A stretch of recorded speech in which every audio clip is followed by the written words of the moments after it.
Ang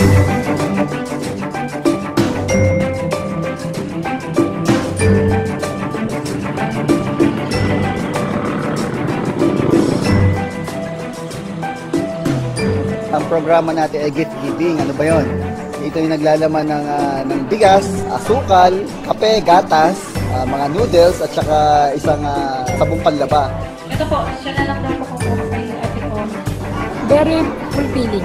Nung nakikita mo yung mga taong nabigyan mo na nakatanggap, na yung donations mo, hindi napunta sa wala. Napunta sila sa mas nangangailangan. Nagpapasalamat po ako sa MMN dahil po sa ibinigay nilang tulong sa aming mga katulad namin. Bali ilang araw din naman yung libre ka sa iyong pangangailangan sa pang-araw-araw na pamumuhay. Kaya maraming salamat po sa MMN. Yan ay halos araw-araw nilang ginagamit.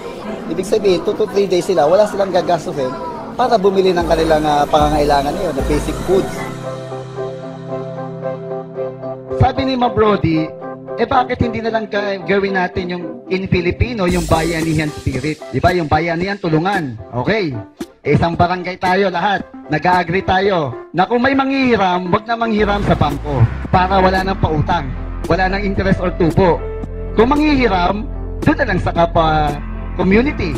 Dito, ang ginagawa natin, tayo ay nagbibigay. Okay. Nagbibigay tayo or nagdodonate, nagdodonasyon.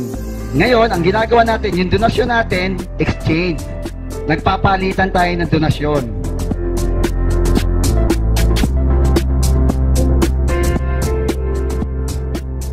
Mas maganda yung maramdaman mo, mas maganda yung ikaw muna ang magbibigay kaysa ikaw ay tumanggap. Hindi ko na inisip kung magkano binigay kong donation dito. Binigay ko to para makatulong. Hindi ko inaasang bumalik. Ang gusto ko lang makatulong. Sa community natin, hindi mo na kailangan mangutang pa. Dahil kasi, ang inyong mga kasamahan ay sa handang tumulong pag kayo ay nangailangan. Pero nakabase yan sa inyong donasyon.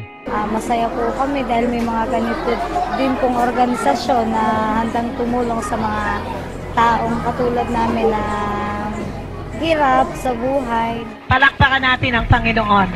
Nawa po ay lumawig pa ang programang ito at marami ang matulungan. Sa community, maintindihan rin ng iba natin mga kasamahan sa ibang parte ng Pilipinas na hindi lang pala mayayaman ang pwedeng tumulong.